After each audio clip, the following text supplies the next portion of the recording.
By Vic Hood Published 26,102,017. The UK government has finally responded to a petition calling for gambling laws to be adapted to include video games with gambling mechanics that target children, and the answer isn't as bad as you might have thought.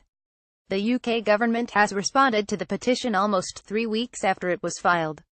The petition, titled "Adapt Gambling Laws to Include Gambling in Video Games Which Target Sick Children," was filed earlier this month and quickly reached the 10,000 signatures needed to trigger a government response.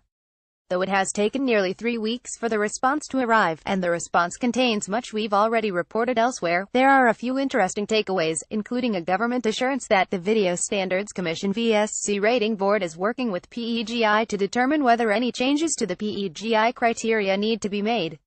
The Video Standards Council (VSC) rating board is the designated body for classifying video games, and applies the Europe-wide PEGI ratings to video games supplied in the UK, reads the government response. The PEGI criteria currently make provision for games depicting simulations of traditional gambling, and such games would generally attract a minimum PEGI rating of 12. The VSC rating board is discussing these issues with the PEGI Council and its experts group to determine whether any changes to the PEGI criteria need to be made. Meanwhile, as the petition particularly addressed the issue of video game gambling that targets children, the government said the Gambling Commission has asked the Responsible Gambling Strategy Board to examine the wider relationship between children gambling. Here's another interesting note from the response: consumers are also protected by the Consumer Protection from Unfair Trading Regulations 2008.